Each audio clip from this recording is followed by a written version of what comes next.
Hey everyone, how's it going? Season 2 of Vanguard released a couple of days ago, and with it the Zombies mode finally got some desperately needed content. We have a new map with an Easter egg, 2 new wonder weapons, a new enemy type, artifact, and objective. Vanguard Zombies had the worst reception of any Zombies mode in the franchise, and this is the most substantial update the game has seen so far.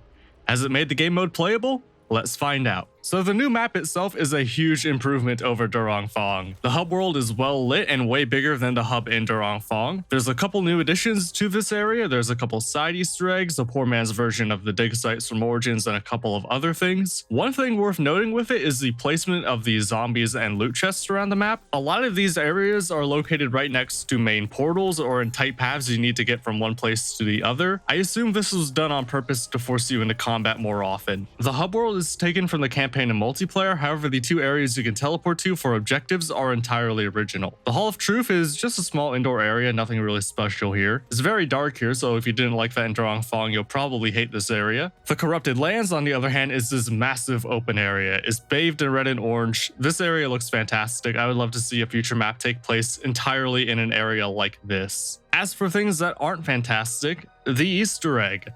It's bad. The Easter egg is extremely straightforward. You listen to characters that we don't care about talk about for 90% of the Easter egg, jump through 3 portals, do the objective associated with them, pick up a single piece of paper, and that's it. You could do this in half an hour without a guide and not break a sweat. It's not a challenge, it's not a puzzle, the story is still boring, and the reward is terrible. There's not even an achievement for completing it. So why bother?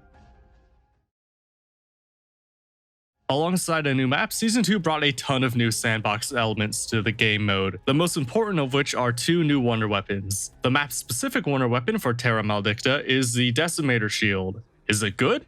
Well, the bash attack was a 2-shot on round 7, so we're off to a bad start. This thing is just awful. Trying to bash enemies with the shield is just asking to die. Keep in mind that unlike every other shield in the franchise, this won't reduce or negate any incoming damage, so it's also useless as a defensive tool. The only way to get kills with this is to use its secondary attack, which can actually be pretty strong, but it has a 90-second cooldown. The only way to get kills with this thing takes forever to recharge. In fact, let's just put a timer on the top of the screen for 90 seconds just to show how long it takes. Because the recharge takes so long and because it offers no other defensive or offensive value, it simply cannot be your primary method of killing zombies. And that might have been fine if the charged attack was super strong, because realistically most objectives aren't that long. There's not much reason you would need to use it more than once in a single round, but it's not strong enough to warrant using. You're only going to kill 5 or 6 zombies with this thing at a time since you don't hoard zombies in this game. It's far more effective to use a shotgun in that slot to kill zombies. Or if you don't want to use a shotgun, you can use the other wonder weapon they added with this update. The good old ray gun is back with this update and is available in both Terra Maledicta as well as Fong.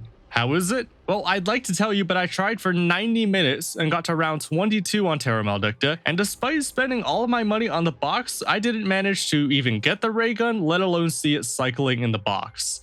So I have no fucking clue how good this thing is. The fact that this is even possible should tell you just how unlikely getting the ray gun out of the box is in this game. Treyarch seriously needs to take a look at that, since the odds of getting stronger weapons are supposed to increase as the rounds increase. So clearly something is broken here. The general consensus online is that the ray gun is underpowered at the moment, and Treyarch has already said they're looking into updating it sometime soon. Treyarch is going to need to fix these issues quickly. With how underpowered the Decimator shield is, the ray gun is the only other weapon that can compete with the shotgun meta that runs rampant in this game. Realistically, there needs to be an entire weapons overhaul just like we had in Cold War around the same time, but in the meantime, this needs to be a priority. Zaballa the Deceiver was a pretty big part of this map's marketing, and why wouldn't she be? She has a cool design and is the new special enemy for Terra Maledicta. Is she a good enemy type? Well, you tell me. Come on. Do it. Do it! Come on, come on. Kill me, I'm here, kill me! I'm here, kill me! Come on, kill me, I'm here! Come on, do it now, kill me!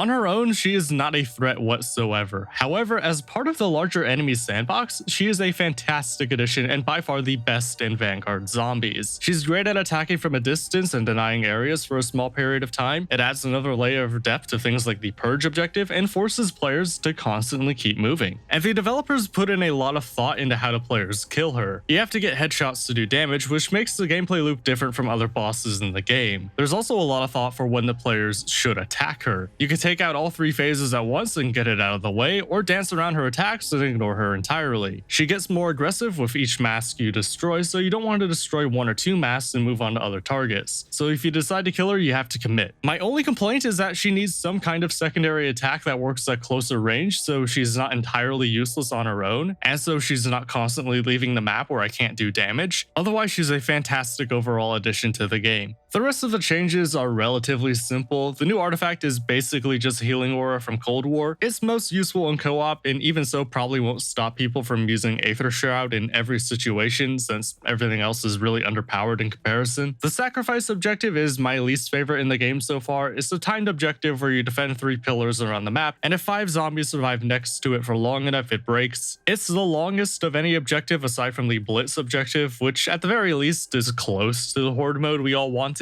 It's not an objective I care for, but it's not terrible. As far as the technical side of things go, the game is pretty smooth. There's a couple of glitches I experienced. Zaballa the Deceiver would occasionally clip into walls, and when you spawn into a new area of the map, it would flash different lighting on and off for a few frames, but I didn't find anything game-breaking. And that's everything Treyarch added with this update. If you're asking whether this makes Vanguard Zombies playable, then unfortunately you already know the answer. This update added nothing but positive features for the game mode. The only real negatives are the underpowered wonder weapons, which is an easy fix, and the new objective that I'm personally not a huge fan of. However, there's nothing in this update that fixes the core problem with Vanguard Zombies, which is that there's still no round-based experience. Regardless of what Treyarch adds, removes, or changes with this game mode, it's going to be a non-starter for most people because it's not round-based. If you happen to like this style of gameplay, then you're probably pretty happy with this update. If you thought the game had potential, but Durong Fong didn't have enough content to keep you interested, then this might pique your interest. But if you played Durong Fong once or have seen gameplay of it online and knew it wasn't for you, then there's nothing in this new update that will change your mind whatsoever. But those are just my thoughts on Season 2. Of course, let me know what you think in the comments below. Thanks for watching. Like the video if you made it this far. Subscribe to the channel if you want to see more.